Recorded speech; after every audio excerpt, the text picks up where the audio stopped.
This is Follow the Money, the show where we talk about what's driving real profit with real information. I'm your host, Frank J. Lopes, and today we're talking about something that nobody likes. Today, we're going to talk about pain, specifically dealership pain.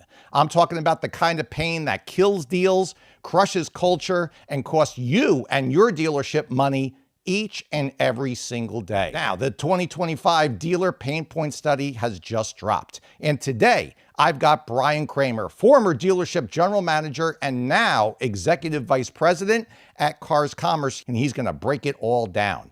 Brian holds more than 19 years of experience as a dealership general manager prior to leaving the retail side of the business to join Cars Commerce. Let's go. Here's my conversation with Brian Kramer.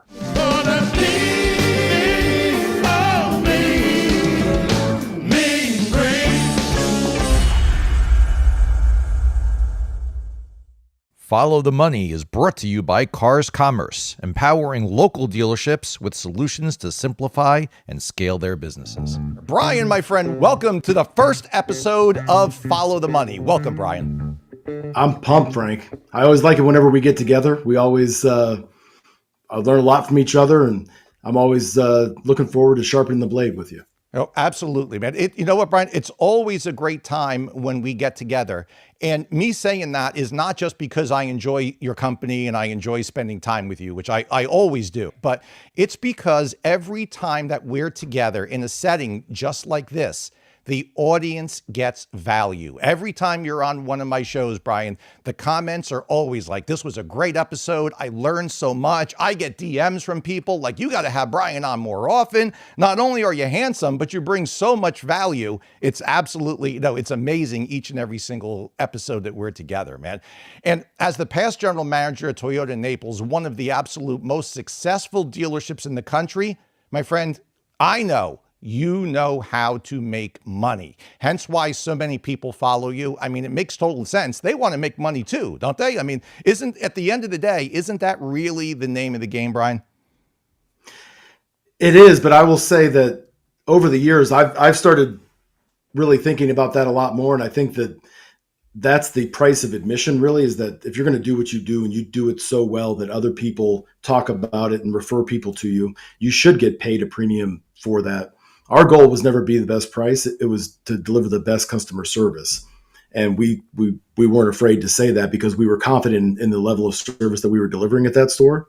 And I don't think Walmart's the price leader, everyday low prices, and there can only be only one price leader.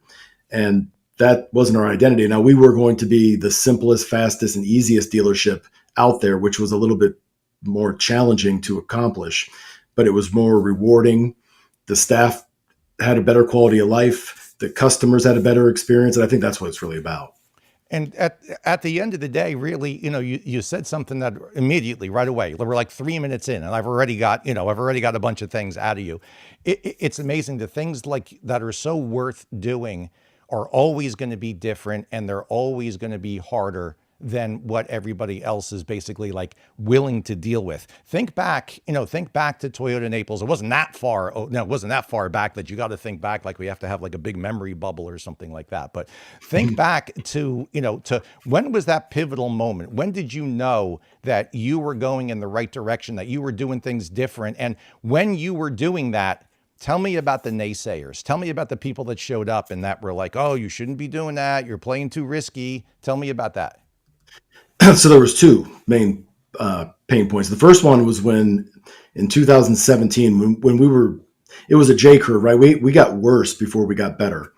And by trying to change, obviously you get a lot of like white blood cells attacking you that are saying, well, we're not going to do this. And we implemented some minimum CSI standards, which a lot of the existing staff at that time thought was unrealistic. And we lost a large percentage of our staff that day that said that they didn't believe in that. And we had to be okay with it, right? Because that was a risk, but I was only asking them to be average at that point, which, obviously the standard kept raising and raising and raising, but everybody had been held hostage, which I had been in my, youth when I was first in the leadership role and not knowing how to handle those situations. But I also had Rick Germain who had my back, which that's an underestimated thing. And not everybody has that, right? So some people don't know. I've known him since I was a kid. He mentored me, and I was coming back from AutoNation to him. So there was a certain level of trust, and trust is the foundation for everything. It doesn't matter if you're on the vendor side, you're on the retail side, and that's everything. And then when Hurricane Irma hit, it was one of these things where it just tore the whole community apart. Nobody had power for a week, 10 days. So I had to communicate through the Next Up tool, because that was our phones, no cell phone towers, nothing worked. So, but for some reason that thing worked via VoIP. So that's how we were communicating with the staff for days. And Mr. Germain told me he was going to pay them for the week that no payroll was going out, kind of like, during COVID or whatever. Right. There with the last hurricane, overcoming all that adversity. That was the first one. So coming together as a team, everybody realizing that I was willing to throw down with them. I was out there parking cars. We're making sure that their families are okay. We're bringing in, the Red Cross and all the things that happened during any of those disaster relief things. I think that's when we came together as a team and actually got to know each other as human beings, instead of just, trying to outsell this person or outsell that person. It's a pitted battle. The second time that all that happened was in COVID. So prior to COVID, kept tinkering it. And luckily I had Wendell Hardy, who's like, the best GSM that I've ever seen. And I was absolutely blessed to have him as a GSM, and he's world-class GM to this day, and he's taking that dealership to new levels, and he's just getting warmed up. But even as much as he kept me freed up, which was quite a bit, I was able to, with Jared Kilway, kind of work in the Skunk Works building and try different things and experiment. I never sat there and just, in a store that size, you can't roll everything out all at once. You got to do 2 people trying a new technology. You're going to pilot it. Then a couple other people look at that person and they have FOMO. Hey, why does that person get to appraise their own vehicles? And why can't I appraise it? Because I have to wait now, and they get to do all this. And then you start saying the standards, well, because they're willing to go out there and take pictures with the tread depth gauge. They're taking 11 photos. They're doing all the things that AccuTrade requires you to do. They're within willing the to appraisal do it the right way. They're willing to follow the process. Correct. And do it the right way, right? And they're like, well, what if I did it that way? Now that's much different than saying, here, this is the new technology, and this is what we're going to do, and this is how you're going to do it. That's significantly self-guided discovery, right? So there was a lot of pushback, and not everybody was bought in, and why this makes no sense. We're still selling cars. What's the big deal, right? Then COVID happened. And when COVID happened, everybody starts turning down inventory, turning down new car inventory. They go into panic mode, turn off all their advertising, shut down the allocation. Let's go into crisis mode, right? Well, we didn't go into crisis mode. I pulled all the managers into the conference room, and I said, look, we're built for this. We've been training for this, and all the stuff that we've been pushing back on, that we've been implementing why are we doing all of this? It was for this moment that we were building a brick house, not a house made out of straw. Yeah, you were ready. You were ready. We can go on offense. We didn't cut our ad spend. We got 8 times the frequency of rotation of it. We took all that inventory, and we had already built an infrastructure to be able to go remote and do an end-to-end online transaction. When everybody was like, why do that right now? Why? Just like every dealer should be looking at a tariff strategy right now. It's not going to be till next month. Why worry? There's plenty of actions you can take today. But I think that too many dealers wait until the last minute and until the market forces them to do it instead of, and I said, so here's what we're going to do. We're going to go digital. We're going to lean into this. Within 72 hours, my ad agency did a phenomenal job. We cut the spot of taking, a pizza delivery to a consumer's house, and then another car getting delivered from Germain Toyota right behind it. And as the husband's saying, oh, wow, my pizza's almost here. The wife says, oh, that's pretty cool because my car from Germain Toyota should be here in about 5 minutes. And oh, here it comes now. And when that commercial hit, it just went viral. It was like 1 million views on YouTube, and it was, it was everywhere because nobody else was advertising on television. I can remember seeing it. I can remember seeing it back then, Brian. Yeah, all the way up here in New Jersey, I can remember seeing it. And so along the way, everybody, except for Wendell and a handful of others, kept saying, "Why are we doing this? What, all the other stores don't have to do this. You make us do all these things that nobody else has to do, and why? And then in that moment, it became clear. And the interesting thing is that everybody rallied around it, and they're like, "Oh my God, could you imagine being one of these other dealerships where they have to sell cars without all of this stuff?" So I think that you have to just be okay with all the rejection and all the questioning. And it's also the leader's job, GM, dealer principal, GSM, top leadership, fixed ops director, to also, there's one thing I didn't realize at the beginning, but I know now, you have to walk them through what it looks like at the end and keep selling that vision. And then you start comparing it to other industries. When you go to the Apple store, and could you imagine a world where you could do that at the dealership? And this is how we get there, right? And this is one step, and each one's a brick that goes on top of the other. And when we do that, now we're not competing on price. We're only competing on experience, and nobody can compete with that. And what's it going to look like at the end? How is it all going to play out? All those type of things. How many more cars can they sell? Right. How many more cars can they sell? How much more money can they make? You brought up a point earlier, Brian, about most dealers don't plan ahead. I'm ad-libbing, but most dealers don't plan ahead. They don't work ahead. Everything is done at the last minute, and everything is done in a reactionary type of way, And I think a lot of that leans into into the pain points, into the 2025 dealer pain points. And, we're talking in those pain points, we're talking about really four main things. Number one is acquiring more used vehicles profitably. And the second one is capturing higher quality vehicle shoppers, right? Of course, everybody wants that. Third, making your dealership different from competitors. That's so important. And here's the one that we're all looking at right now, I think, right? And we're going to be looking at a lot this year, dealing with market shifts. Brian, anything, right? Any one of those, any surprises there for you? No, I mean, it's the same things that we see all the time. But what is surprising is that we're not prepared for those things. Even start with vehicle acquisition. I mean, I think that we all know CarMax and Carvana, and now, all the public retailers, the traditional ones are getting better, but also the big dealer groups are putting a lot of resources in it. I had 3 calls today with big dealer groups that are building buy centers, centralized buying teams, acquisition departments, Smart. and putting all these resources behind it, right, with AI powered. And if dealers aren't thinking that, I can just tell you, because we work with them every day, there's a lot of dealers that are trying to out Carvana.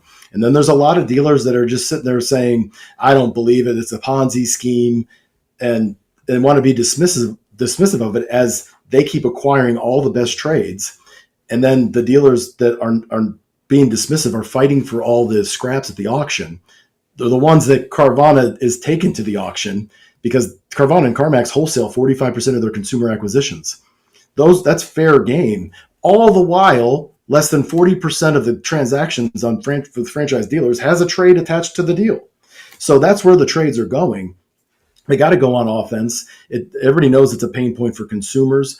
Dealers need to be the pain reliever for consumers. Make it easy, which ties into the number 2 pain point. Number 2 pain point being the audience, lower funnel, in-market buyers. So we can activate that at Cars Commerce, with our in-market video, in-market display, our car social products. But in order to activate that in the most effective way, we can take what we have in market, but it's significantly more powerful if we combine that and amplify it with who the dealer has in market. And here's what I mean by that. I'm not even talking about selling cars. I'm talking about acquiring cars. Mm-hmm. And this will resonate with you, Frank. If they're not giving them a value for the trade, and they're saying just get them in, and they're not sending them like an AccuTrade driveway appraisal to gather their PII, their first name, last name, email, cell phone, how are they ever, and this as well as anybody on earth, how are they going to retarget them? How are they going to build social media campaigns? How are they going to upload custom audiences? Yeah. How are they going to target them without that data? And you know who has the data? The other website they went to get the value to shop you, because you wouldn't give them the value. So they had to get an idea for it. So it all flows together. And what I realize in retail is, why not plant a flag and just say, we're going to own this. And not only that, I'm going to advertise it. I'm going to put my process on TV, and I'm going to, instead of me advertising the lowest price on earth, and I've got way too much inventory, we ordered more than we should have, or the OEM is sending us all the wrong product that's not turning. How about we just say, we're simple, we're fast, and we're easy, and here's how it works. And this is what you can expect to be able to hold your team accountable. But you've got to have all of your tech tight. You've got to be confident in your values. You've got to have a tool like AccuTrade. You've got to be able to have those systems in place in order to automate that, and you got to have the right people. For sure, for sure. So let's get into, let's get into a category specific pain over here, Brian. Where do you feel that dealers are getting crushed, like getting crushed the hardest right now? Consumer acquisitions. You see it with, 3/4 of all the leads that get submitted to all third parties don't have a trade attached to the vehicle they're looking for. Why is that? Because they're looking at it as two separate transactions, and they want to see what their trade is worth separately so that there's no over allowance, under allowance, and they've learned to keep them as two separate transactions, and they're only 2 clicks away on their phone from getting an exact value. So any friction, any extra energy, anything that is an extra step, the consumers are just saying, okay, that's fine. I'm still going to buy the car from this dealer, but I'm going to eject my trade. And that's the worst thing in the world, because the BDC or the salesperson is still setting the appointment, right? So they're like, well, what's the big deal? It's not affecting me. I don't make any more money if we lose that trade. I don't make any more money. Actually, my life becomes easier. I have to do less work. It's less complicated. I don't have to deal with as much brain damage from my manager, and I don't have to deal with more objections from the consumer. I just get them in. It's understandable. They do, and they get a shown appointment, but they come in without the trade. Right. And then at the end of the day, the dealership loses because without a doubt, they need that trade. They need that trade either to wholesale it, to retail it. They need it. What does CPO it? Like what the amount of velocity, retention? Yeah. The amount of velocity that gets lost. Well, 100% of the velocity gets lost if the trade gets sold to someplace else or doesn't even show up. No, it's the epicenter of the juggernaut of the entire deal. Everything hinges on the trade. You don't have the trade. How are you going to sell them on payments? And how much, maybe you will, but how much harder is it? It's like selling a cash deal in F&I. It's the same exact thing whenever the trade gets ejected. And why would you allow that to happen when that's the easiest way to get somebody back in on a save a deal? It's the easiest way to market it. You can spend money on marketing to sell them a car. It's so much more effective to sell them on buying their car because everybody's curious as to what their car is worth. You've got data, you've got the value for the trade, which is something customers always want. Why not give it to them? And it's almost like nectar or honey. Instead of chasing butterflies with a net, build a garden to where all the butterflies fly into the garden and they come to you. That's the biggest opportunity right now. I've never, ever understood the just get him in attitude. I've never understood the, he wants to know how much his car is worth. Just get him in. Well, he's asking a question about how much his car is worth.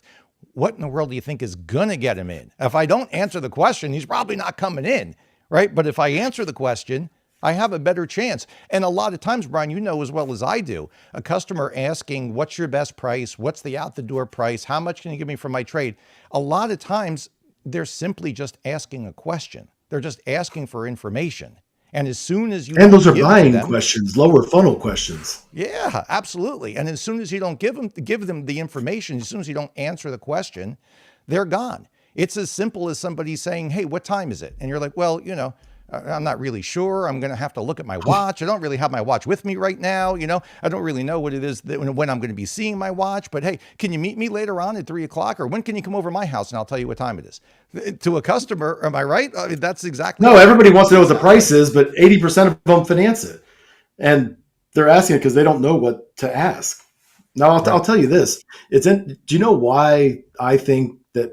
I think it's a reflex objection. I think it's because it's the way we've always done it. But what I do find, there's a legitimate reason that nobody talks about openly, that I think why they don't provide that information transparently. And the reason for that is this.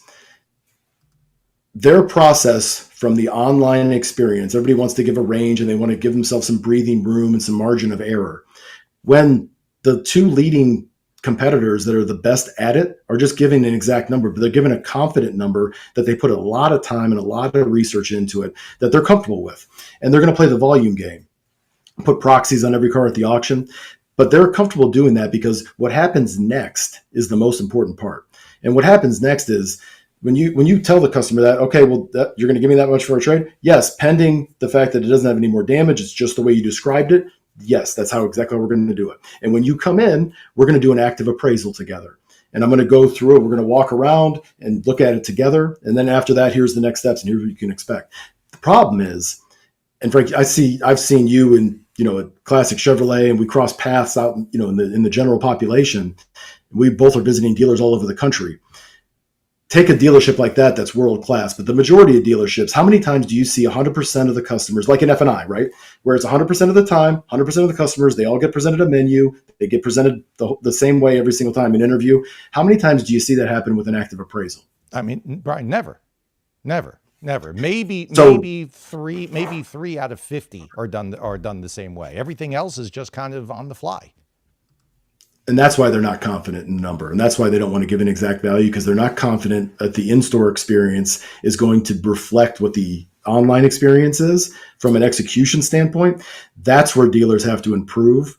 Like with us, when they come in, either an iPad or an iPhone, we walk around, you hit the buttons. It's very transparent. It's like big buttons, big numbers, like Sesame Street easy as they're walking around. And you're clicking on this color. It's red, yellow, green, like an MPI. And then you recap it at the end. And just like with all these big retailers that we're talking about, there's typically, $700 to $900 in deductions that the customer didn't represent correctly. But I find that so many dealers want to talk about that for some reason prior to the customer coming in. Just let them come in. And then just, hey, I don't know if you knew that the scratch was here, but there's the scratch here, right? The wheel's scuffed. And I don't know if you know how much those are, but they're pretty expensive. But you're having a collaborative conversation instead of just going into a back room somewhere and coming back out and say, yeah, it's just not worth that. Right. Well, because the market won't justify it. Brian, it's amazing. The people that say just get them in the most are the people that do the least amount of things to actually get somebody in the door. The irony is just amazing. Hey, we've heard a lot of complaining about tech, right? About tech overload in dealerships and broken digital retailing, digital retailing processes and stuff. Is that showing up, in the data? And what's your advice for dealers who feel like they've got way, way, way more tools than traction that they're getting from any of those actual tools? It's ironic because we're building an internal product to solve that. It's actually called traction. Internally, so that's pretty funny that you use that word. But I think it's one of the complaints, right, Brian? Guys are, people in dealerships are saying all the time, man, feels like I'm always slipping, feels like I'm always going uphill, like I can't get any traction, like I'm always slipping every single time. And when you think about it, the amount of tools and all that stuff that the dealership and dealership personnel have to interact with, it's more now than ever before, and it just keeps getting like more and more challenging. Would you agree? It does, but I see we've got obviously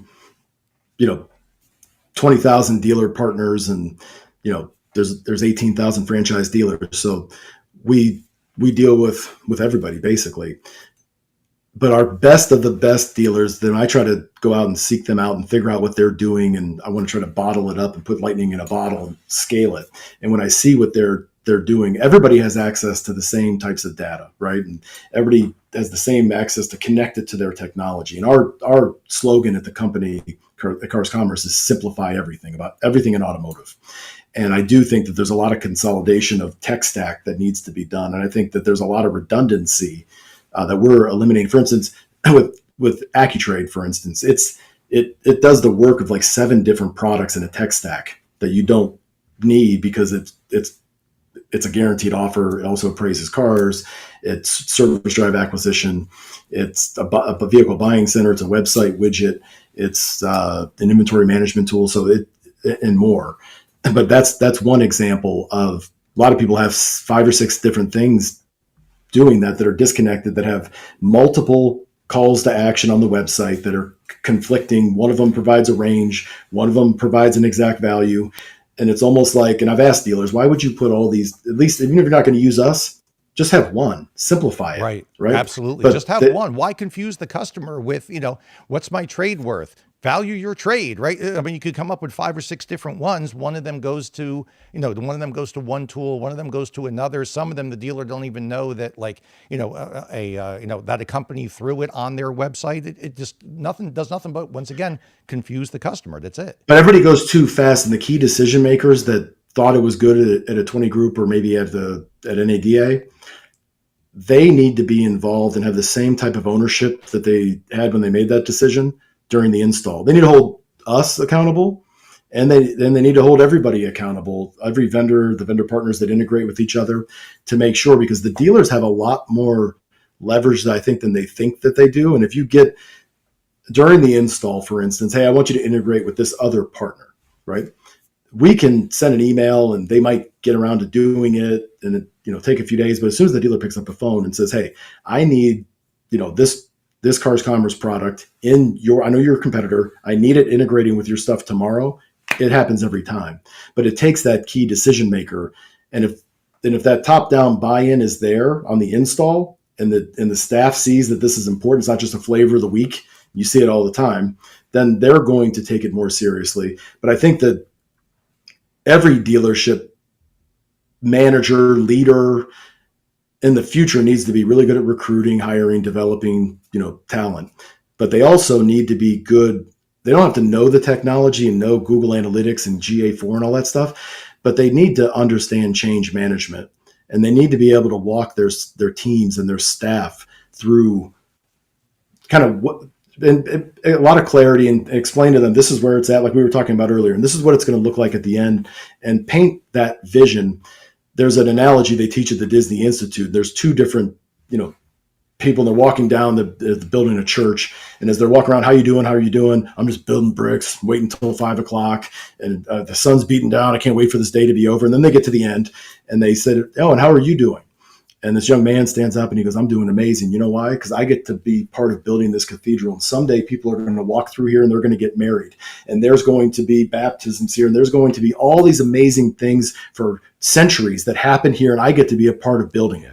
And that's the type of person that you need, leading your teams, hiring on your teams. The bricklayers are not going to get you to where you need to be with AI, with this. I mean, Frank, you and I have been doing this for a long time. I've never seen this much change. And it energizes me, and it energizes a lot of these disruptors that I see out there, but not everybody's energized by it that way. And it's scary. And I think that everybody needs to, slow down, and before they just sign up for something, make sure that they're getting their managers bought into it, and the managers are getting the salespeople bought into it. Hey, this is where we're going, and this is not going to be easy. And it's going to require more work initially, but here's what's in it for us at the end. If it's service drive acquisition, if it's a buy center, if it's smarter, we're going to get the data on every single customer so that we can combine it with like Cars Commerce first party data, merge those 2 things together, and we'll have that much more efficient spend. We can advertise more for you instead of advertising. I mean, you can go into a lot more depth than I can, but how much spend is wasted by not combining, leveraging first party audience data that's just going to the wrong people in the wrong area, wrong location that aren't even remotely close to being in the market. Yeah. Well, you know what? Let's talk about that, because let's get into customer acquisition now. Let's shift gears really quick and let's get into customer acquisition, right? So what strategies do you feel that dealerships can use to attract and retain customers in this environment right now, which is just becoming more and more unpredictable, so to say, right? And more competitive as time goes on. What can dealers do, and what is it that they should focus on first? Rule number 1, you need to put a lot of time into the trade acquisition tool that you have on your website that you're using in your showroom, and make sure that you're confident in those values, because a lot's changed, not even in the last 10 years, but in the last 10 months. And if you're not aligned with a partner that's giving values that you agree with 90% of the time, then you need to reassess that. And you need to reevaluate that, because not doing that, you're just going to slow you down. So let me ask you, so how should a dealer do that? Should they literally just take, like, say, for example, the last 10 trades that they took in, and they know how much they put on that trade, and then go on their own website, go to their own trade tool, you think, and like put the car actually in and see what comes up? Do you think it's as simple? Is it really as simple as that? 100%. And then when they're shopping, I'll tell you what a lot of smart dealers do with us. They'll send us 50 or 100 trades on an Excel spreadsheet, and they'll say, "Hey, prior to our pitch meeting, we're going to go do the presentation, the demo. We'd like you to go through and input into this column your values relative to all of these other vehicles."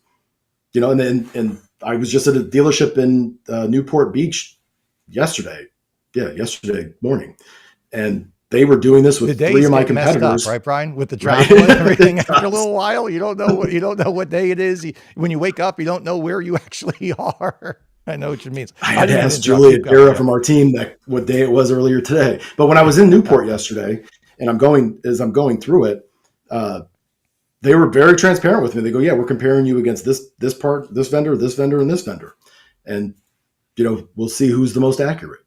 So at that point, then it's just about you putting your money where your mouth is. And no differently than what a dealer should be doing with their customer, we have to do the same thing and be that transparent with them. And then it just comes down to whoever's putting in the work and whoever is doing the extra things that need to be done to make those values accurate, which is an art form in itself, and it's extremely difficult. But I would say, yeah, they should do that, look at it. Which one because nobody's perfect and nobody's ever going to agree. I mean, you can compare it to what were the transaction prices on the last 20 cars you wholesaled and what did they bring versus what these dealers would appraise them for, or ones you're about to run, and then compare it after the fact. That we do a lot of work with the NADA Academy, where everybody guesses before the auction how much the cars are going to run for, and then would compare it to the AccuTrade number. But I think that's the first thing, is you got to have confidence so that that's not a debate all day long as to, well, no, I think it could be worth this or it could be worth this.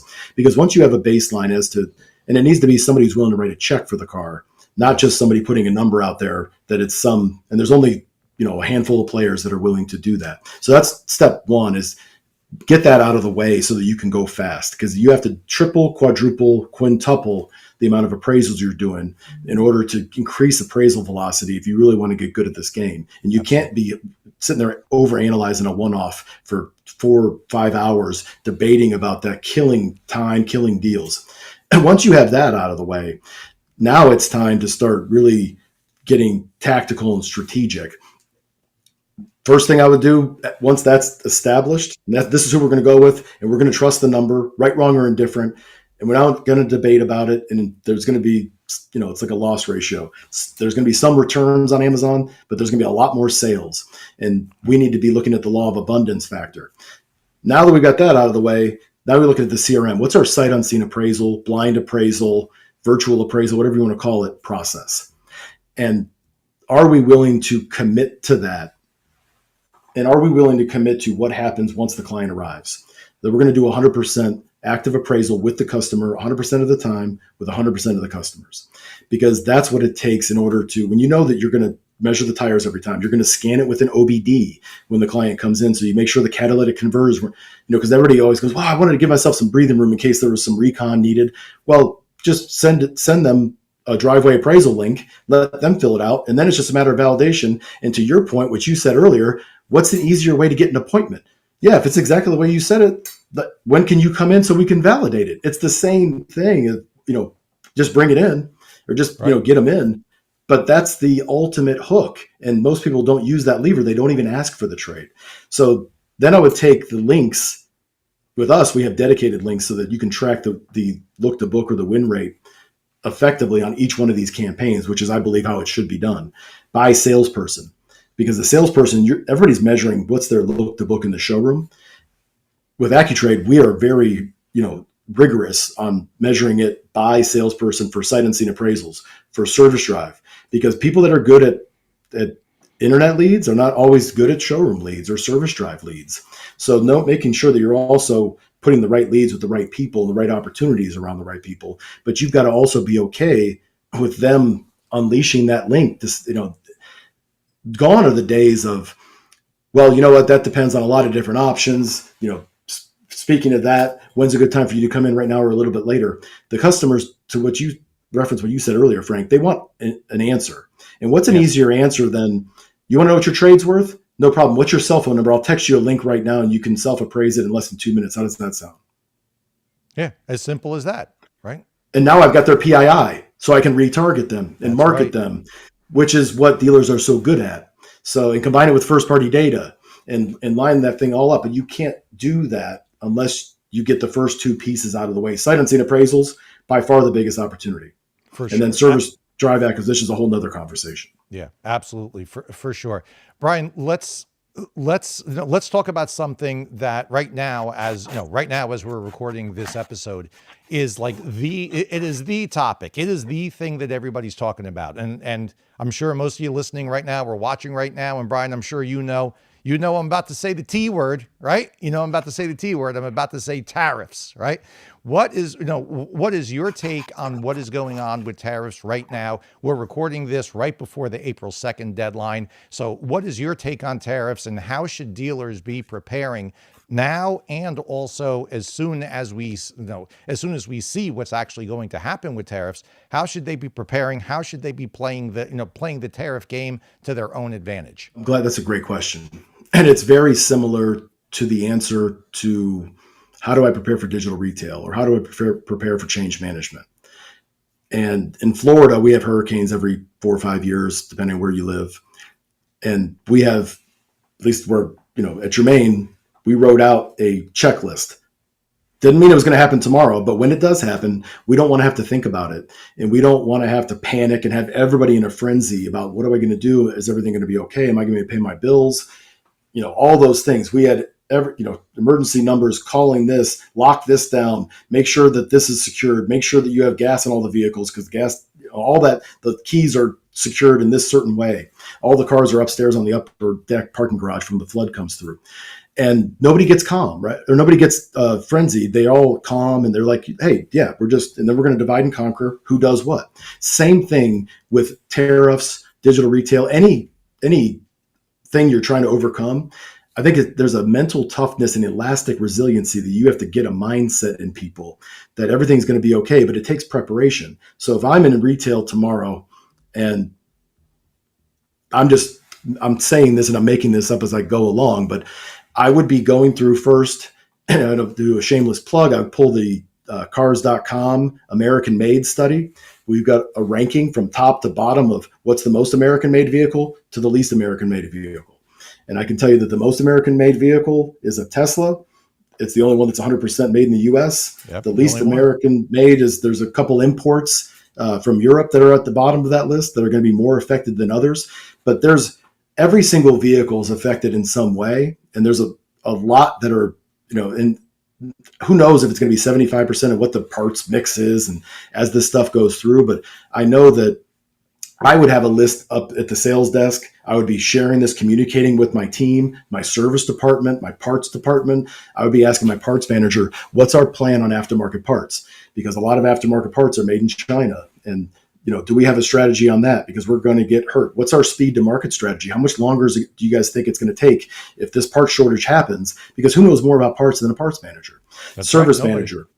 Nobody. Do you have a strategy for when this comes in? Are you going to increase your labor rate to offset this? Do you think it's going to affect our account? What's your OEM telling you? And what, because they've all got a strategy. What are you communicating with them? And a general manager's job is to take all of that information, whatever it is, good, bad, indifferent, and then share it out with the team so that at least they're in the loop and they're like, okay, we're on it. I feel better. And it's more about putting your team at ease, because it's nothing that they haven't overcome before. When COVID happened, this already happened. And I could go into the math. We've been adjusting values every single day, multiple calls a day, every day this week in anticipation. And we're moving most of the values up on used cars, which people could say multiple things about that, but there's good and bad that comes out of that. It's almost like in COVID with its money down. Now all of a sudden, maybe the price went up, but did the trade go up in a commensurate way? Is that going to, which I think it is, accelerate leasing and make residuals higher to where leasing becomes more prevalent, and that's a lever that OEMs can pull temporarily. It's, do you want the money immediately, or are you willing to risk, for the sake of volume now, maybe taking some residual losses 3 years ago, which I think OEMs are going to be willing to do. But there's good and bad scenarios that play out across the board. Everybody will be affected, but the ones that are affected the least are the ones that have a plan, and that the ones that have the most mental toughness. And as I go into dealerships, I can tell the ones that do, and their teams they're like, yeah, we're not sweating it. We've already talked to the owner. We've got laminated things over here. Which ones are American made? Which ones aren't? We're definitely not discounting these because we know the supply is about to tighten up. And the other ones that are not American made, it's business as usual, if not more aggressive, because they're probably going to crank that production up. So we're going to have all that we need and more. But many dealers, like our conversation earlier, are like, look, I'll just deal with that when it happens, and I'll deal with that next month. Who knows what's going to happen? And nobody knows, right? Literally nobody knows. But what you do know is what you can control today. And I think that dealers should at least be doing that, the bare minimum. As you know, as we're recording this, the story right now is 25% tariffs on all vehicles not made in America. So let me ask you a question, Brian. If you're in the dealership today, are you buying pre-owned? Are you going out and getting the vehicles that have the lowest percentage made in America, or are you buying the ones with the highest percentage? So the answer to that is which very few, agree with me on this, but I would not be buying it either. I would break that down the way you just broke it down, but I would only be using it as a reference if I was at my, wit's end on a car deal, on a consumer trade off the service drive or something like that, and I had to make a decision. But I would be aggressive now. If I'm going to get aggressive, which they need to be for the near future, I would be going all in on the service drive. And I would, like with us, we have target trade, which is like our first pencil for the trade value. And then we have target auction, which is replacement cost. I would be dialing up my appraisals on those non-American made vehicles closer to target auction if they're in the service drive. And I would do what all the big public retailers are probably already game planning for. And I would be going all in because it's, maybe it's more than what I want to pay, but it's still a lot less than I'm going to have to pay at the lane, plus an auction fee, plus a post-sale inspection, plus transport, and not plugging in an OBD, seeing it, touching it. There's always going to be some margin of error with a condition report. They're not always 100% accurate. So taking all that into consideration, if I'm going to go all in on a car, I'm going to go in on one with a little bit less risk and retain a customer, because that's ultimately what it's all about. And you don't want your customers to be adversely affected in times like this, like in COVID. You want them to know that you're a safe place that they can go to, and you're always going to take care of them when things get uncertain like this. Absolutely. The relationship after the initial relationship, right? At the end of the day, that's what really matters most. Brian, let's wrap it up, okay? And I know that you are going to be absolutely fantastic at answering this last question, all right? So paint a picture for us. A general manager, a dealer principal, an executive manager, they hear this episode, okay? And then soon they walk into their next 9 a.m. managers or senior leadership meeting. What is one specific move that they can make today that would directly address a pain point from the study, okay, and actually make an impactful change in their business? That is putting me on the spot. So here's what I would do tomorrow. Tomorrow's Saturday. If I had the opportunity and I put the jersey back on tomorrow, I would, tonight, I would get all my managers on the phone and let them know, come up with an acquisition strategy. We're going to use this tool. We're going to provide these values. We're going to get more aggressive, and we're going to be offensively prepared instead of being back on our heels based on what the tariffs, what happens with the tariffs. The only two things that we can control is used cars and service. Whatever is going to happen to new cars is going to happen. It's probably going to keep getting crazier, and it's going to go up and down, and whatever is going to happen is going to happen. But we can insulate ourselves with used cars and service. And for used cars, we don't have a choice anymore. We need to put all of our chips on acquiring customers' cars. We need to acquire 60 to 70% of all of our car deals need to have a trade. And if not, we need to find out why. That's rule number one. If we're selling 100 cars, we need to be appraising 200 cars. And if not, we need to know why. We need to empower the salespeople. I know that every manager wants to have a tight grip and wants to have control over that, but it's a velocity game, and the rules have changed, and we're going to have to significantly increase our sourcing, and auction sourcing is not the way we're going to do that.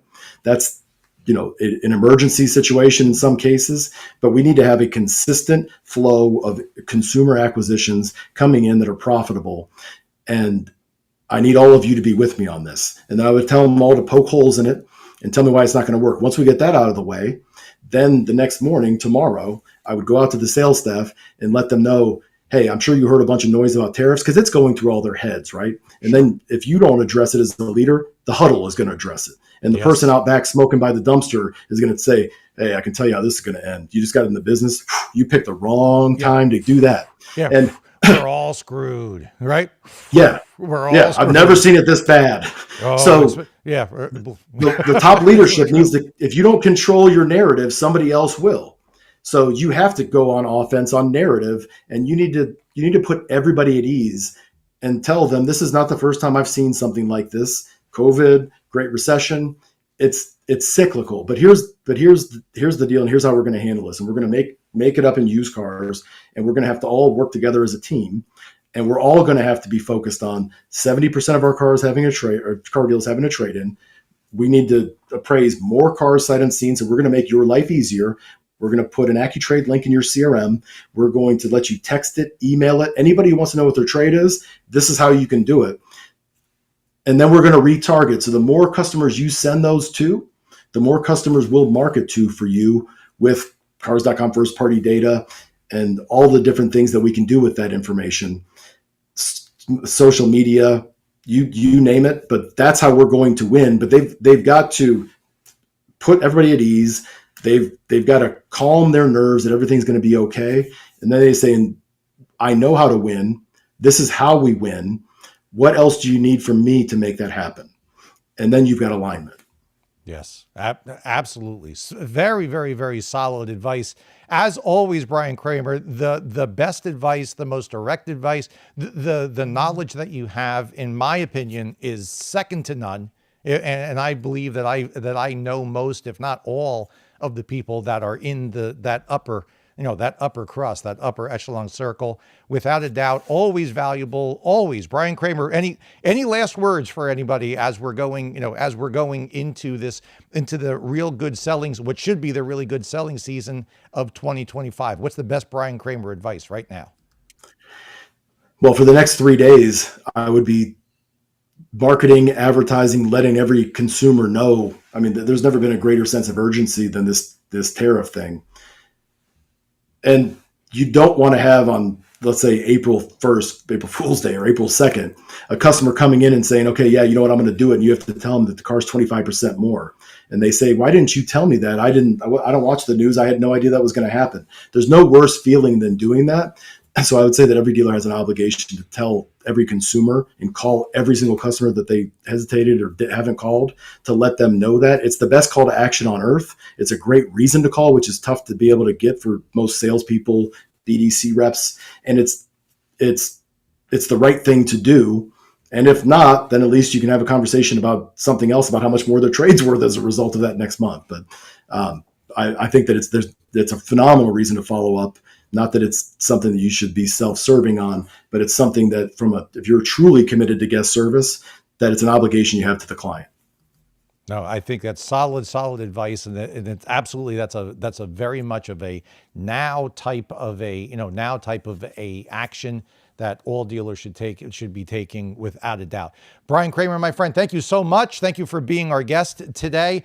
And everybody watching, don't forget, man, there are going to be brand new episodes each and every single week. We look forward to helping you follow the money.